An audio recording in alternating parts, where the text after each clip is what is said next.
Olá, vamos começar a nossa live de hoje. Hoje o tema da nossa live é Carlos Magno. Deixa eu fixar o tópico aqui.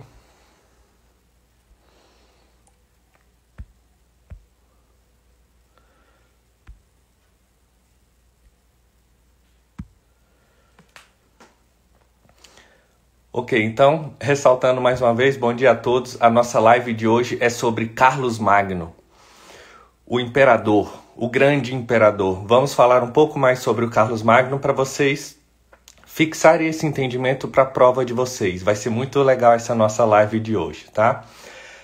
Mais uma vez, só me identificando um pouco mais uma vez, meu nome é Brenner, sou professor professor Brenner, estou dando algumas dicas e aulas para o Enem sobre filosofia, ciência, política e história, ok? Bom, então, sem perder mais tempo, vamos lá começar a nossa live de hoje. Bom dia a todos vocês que estão entrando aí. Bom, então a live sobre Carlos Magno, ok? Quem foi Carlos Magno? Por que ele é importante? Por que estudar ele é importante para o Enem? Ele foi um grande imperador, ok? O Carlos Magno, eu vou falar um pouco sobre a vida dele, a infância dele, o reinado dele e depois o final da vida dele, ok? O Carlos Magno também é conhecido como Carlos I. E o seu apelido, para vocês verem, é Carlos o Grande, tá?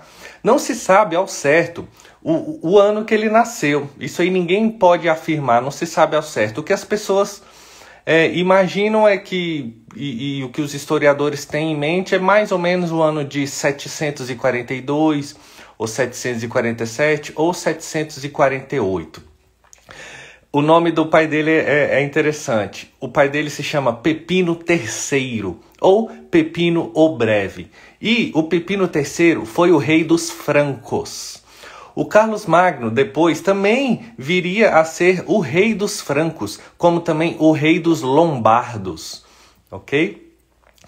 E uma coisa interessante também sobre o Carlos Magno é que se sabe muito pouco sobre a infância dele, mas uma das poucas coisas que se pode afirmar sobre o Carlos Magno, sobre a infância de Carlos Magno, é que ele teve um treinamento rigoroso, um treinamento sobre liderança, um treinamento para política, um treinamento rigoroso para ele assumir o exército, para ele ser um grande general e levar as suas tropas para a guerra, ok? Isso ele teve um treinamento desde sempre, desde sua infância.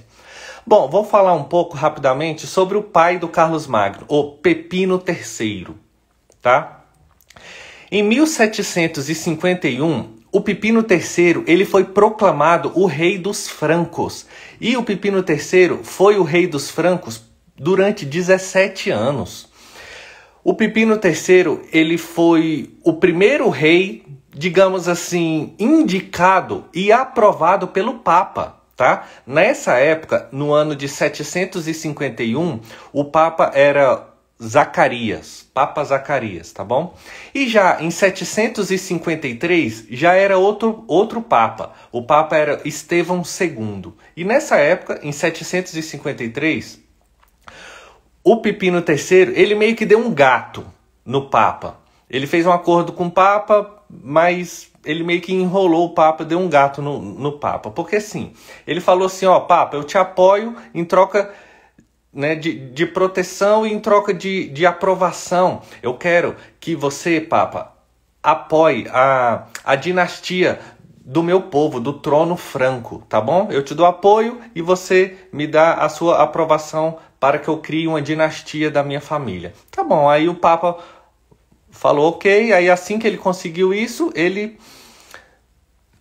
não cumpriu muito com a sua palavra. Enfim, o feudalismo era muito forte nessa época, tá? Na Europa.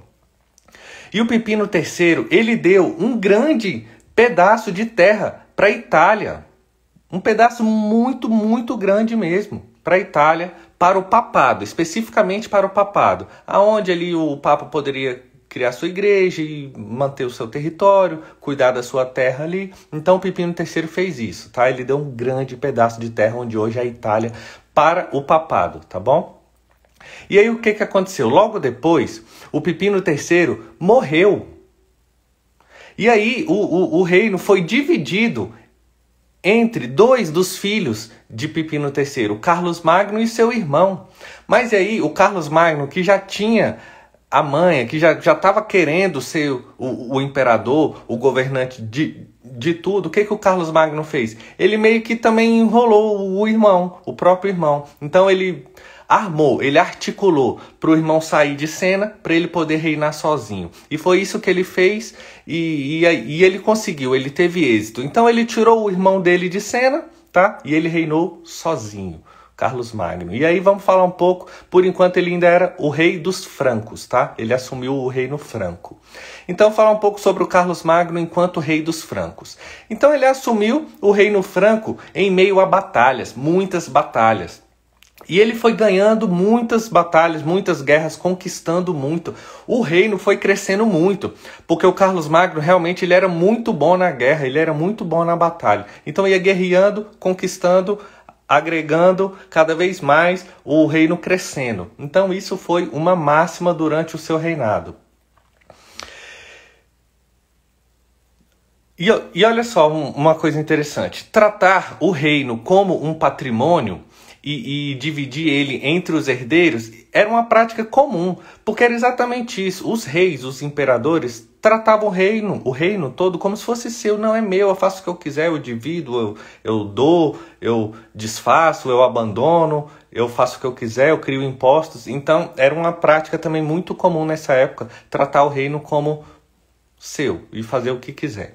E aí a tradição da família do Carlos Magno avaliava se o rei era bom ou não, se o imperador era bom ou não, com base nas suas conquistas militares, com base na guerra. Se estava ganhando guerra, se estava ganhando as batalhas, então ele se demonstrava um bom governante, um bom rei, um bom imperador. E aí, como eu falei para vocês que o feudalismo era uma prática comum, surgiu aí um problema. Tá? Porque aí o Carlos Magno estava lutando muitas guerras, muitas batalhas e ganhando as batalhas e conquistando mais territórios, aumentando cada vez mais o seu reino, tá? E aí chegou num determinado momento, o reino de Carlos Magno estava extremamente grande e poliglota.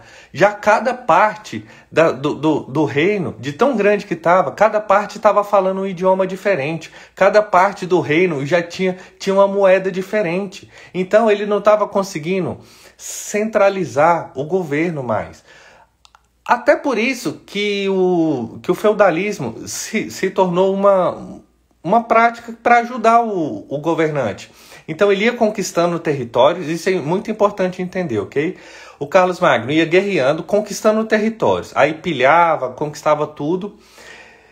E aí, para não se perder, porque aí ele já ia para outro lugar batalhar outra batalha e conquistar mais territórios, para não perder aquele terreno, aquele território que ele acabou de conquistar, ele deixava alguém lá, um visconde, alguém da sua aristocracia, da sua nobreza, cuidando, tá? Como se fosse um governante mesmo, um governante abaixo dele. Então esse foi o feudalismo. E aí eu vou falar um pouco mais adiante para vocês o porquê que o feudalismo viria a ser a grande derrocada. O feudalismo viria a ser o fim do Império de Carlos Magno. Porque nesse momento, quando ele ainda estava conquistando os terrenos, ele sempre conquistava, deixava um governante lá cuidando para ele e ele ia guerrear outras batalhas. Mas mais adiante vocês vão entender o porquê que isso viria a ser o fim do Império de Carlos Magno, ok? E com isso também é interessante a gente saber que os outros territórios também estavam crescendo e estavam virando uma ameaça. Um povo que estava crescendo muito também eram os árabes. Os árabes estavam sempre ali crescendo e se tornando uma ameaça para Carlos Magno e o Reino Franco, ok? Bom, um pouco mais sobre a vida de Carlos Magno. O Carlos Magno amava a vida, ele era o bom vivão, o boa praça, o boa gente, o gente boa, né? Ele gostava de caçar, ele gostava de nadar, ele era generoso, né? E ele gostava de estabelecer amizades. A resposta é a seguinte: o Carlos Magno ele gostava da resenha. Então ele gostava muito de resenhar com a galera ali. Um pouco mais de informação a respeito do Carlos Magno. Ele teve 5 esposas, várias concubinas, ele teve pelo menos 18 filhos. Ele era, de fato, um líder de respeito, ok? Bom, se a gente puder falar um pouco mais sobre os primeiros 30 anos do reinado de Carlos Magno, basicamente era isso, diversas guerras, onde ele conquistou a maioria delas. Ele agregou, anexou muitos territórios ao seu reinado. Tá? Muitas guerras, não só externas, como internas também. E ele sempre tinha ali que administrar os conflitos do seu reinado, ok? E um outro povo também que era muito inimigo dos francos eram os saxões. O Carlos Magno lutou muito contra os saxões, tá? Era um inimigo tradicional. Só essa guerra do reino franco com os saxões durou mais de 30 anos. Vocês podem imaginar isso, uma guerra com mais de 30 anos? E aí exatamente isso. De novo, o Carlos Magno se deparou com um problema muito grande. Com as suas fronteiras gigantes, ele precisava se proteger as suas fronteiras. Então, eu já falei que ele utilizava da prática do feudalismo, mas também ele utilizava mais e mais guerras. Tá? Ele acabou de conquistar um território. Aí estava meio fraco porque ele não estava ali perto, outras pessoas estavam atacando. Não, ele atacava novamente e assim por diante. Então, 3 práticas o Carlos Magno adotou para proteger as suas fronteiras. A primeira foi o feudalismo, a segunda foi mais e mais guerras, e a terceira prática que ele adotou foi a diplomacia. Falou, não, eu conquistei, mas tá tudo bem, fica quieto aí, eu fico de boa aqui, você aí, e aí ninguém ataca ninguém e vamos lá. Então, a diplomacia ele também usou, ok? Vou falar para vocês agora uma parte interessante da história. No ano de 799, o Papa já era o Leão III. E esse Papa, ele era muito louco, ele fazia muito rolo, sabe? Ele era um cara que não era muito assim querido. Papa Leão III. E aí, de tanto rolo que esse Papa estava fazendo, a galera queria tirar ele de tempo. Falar, não, Papa, vaza daí, você tá vacilando, você tá pagando para vacilar. Então a galera queria tirar esse Papa. Tá? E aí ele sofreu agressões, ele sofreu perseguições, agressões inclusive físicas. E aí, para proteger a sua própria integridade física, o que esse Papa Leão III fez? Meio que ficou ali escondido. Porra, eu vou me proteger, deixa eu sair de cena um pouco aqui, esperar a poeira baixar. Mas aí ele acionou o Carlos Magno, ele falou, pô, Carlos Magno, me ajuda aqui, o bicho tá pegando pro meu lado, a casa tá caindo. Foi isso que o Papa Leão III falou para o Carlos Magno. Carlos Magno, me ajuda, a casa está caindo. E aí, dentre outras coisas, esse Papa Leão III foi acusado de tirania e má conduta pessoal, ok? E aí, então, ele pediu ajuda para o Carlos Magno. O Carlos Magno foi lá ajudar, falou, e aí, Papa, qual que é o esquema? O que tá rolando? Aí o Papa, ó, a casa está caindo pro meu lado aqui. E aí o Papa contou a história para o Carlos Magno, e o Carlos Magno falou, beleza, Papa. Sempre lembrando, Papa Leão III, ok? O Carlos Magno falou, beleza, Papa, vou te proteger. O Carlos Magno escoltou o Papa de volta, reconduziu o Papa ao seu cargo. O Carlos Magno foi até Roma.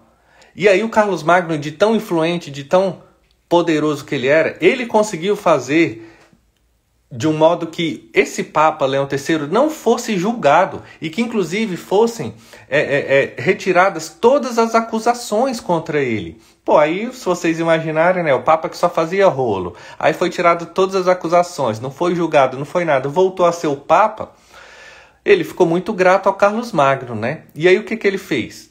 Numa missa de 25 de dezembro do ano 800, lá na Basílica de São Pedro, o Papa Leão III coroou o Carlos Magno como o imperador do Sacro Império Romano Germânico.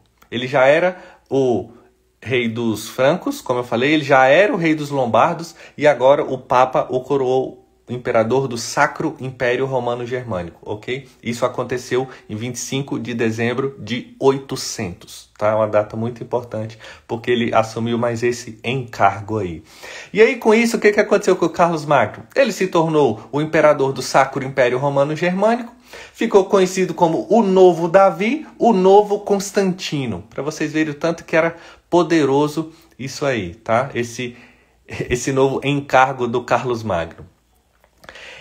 Essa restauração do Império Romano do Ocidente, ela foi boa para ambos, porque o Império Romano do Ocidente tinha caído, né?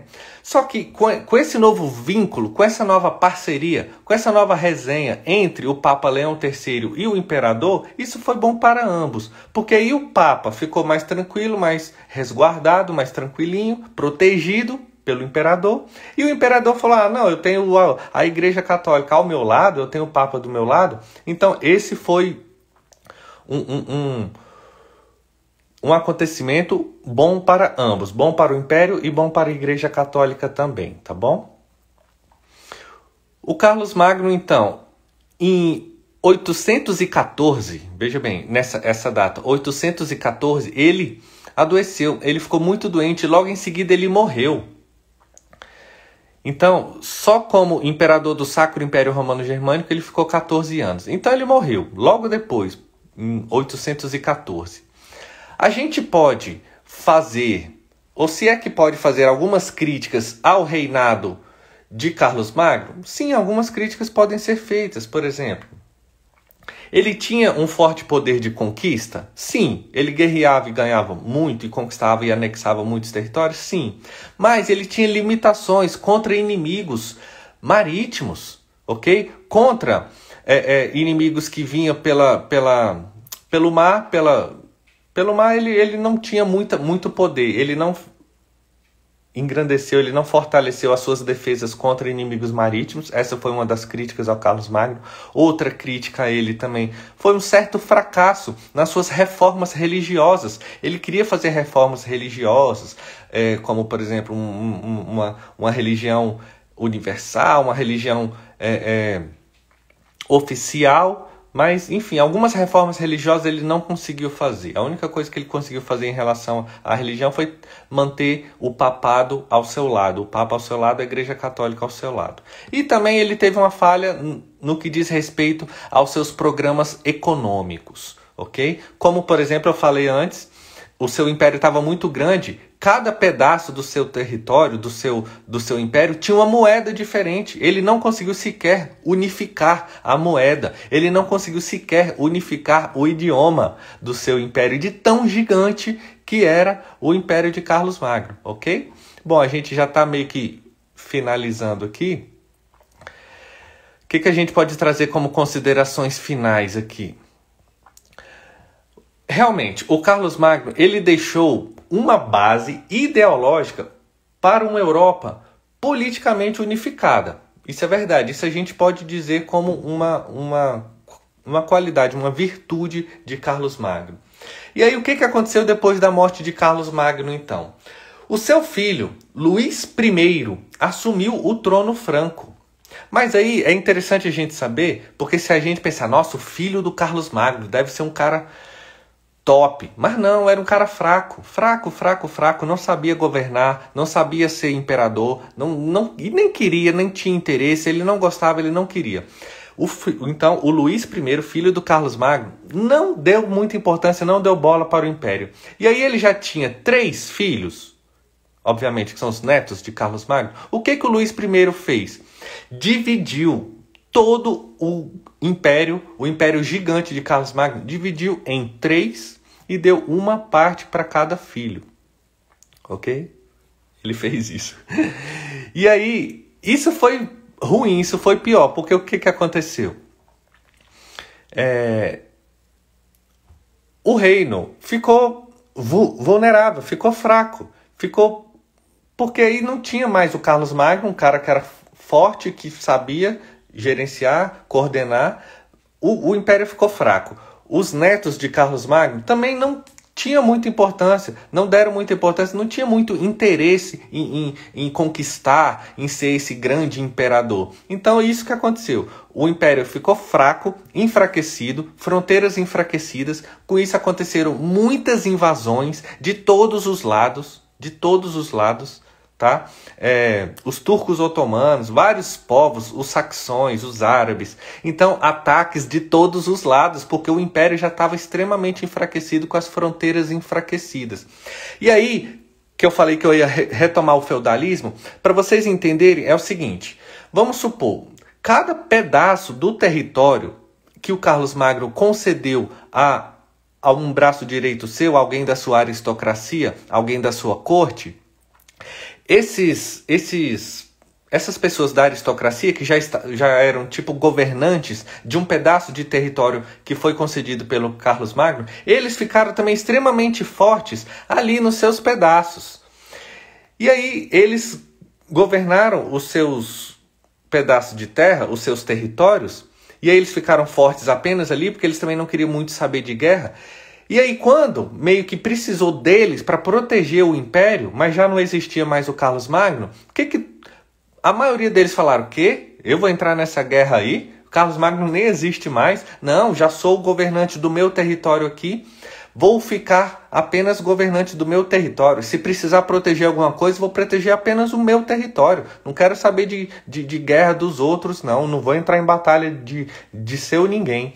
E aí os senhores feudais ficaram extremamente fortes, mas cada um no seu pedaço de terra. E eles não quiseram se envolver. Por isso que o feudalismo veio a ser o fim do Império de Carlos Magno. Okay? Porque cada senhor feudal cuidou apenas do seu. E aí teve muitas invasões, como eu falei, e aí o império se dissolveu, acabou completamente.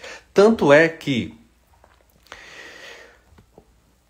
um pouco mais de 100 anos depois de Carlos Magno, um pouco mais de 100 anos depois da morte de Carlos Magno, não havia praticamente mais nada que caracterizava o Império de Carlos Magno, o grande Império de Carlos Magno. Ok? Então o feudalismo foi o que veio para ajudar ele, mas depois viria a ser o seu fim. Bom, pessoal, é isso aí. Obrigado, tá? Acho que ficou um pouco mais claro sobre Carlos Magno. Se cair Carlos Magno no Enem, nas suas provas de concursos e vestibulares, vocês já estão afiados e vão saber responder sobre o Carlos Magno, tá? Estou encerrando aqui a nossa live de hoje. Agradeço a presença de todos vocês. Valeu, pessoal. Muito obrigado e até a próxima live rumo à aprovação.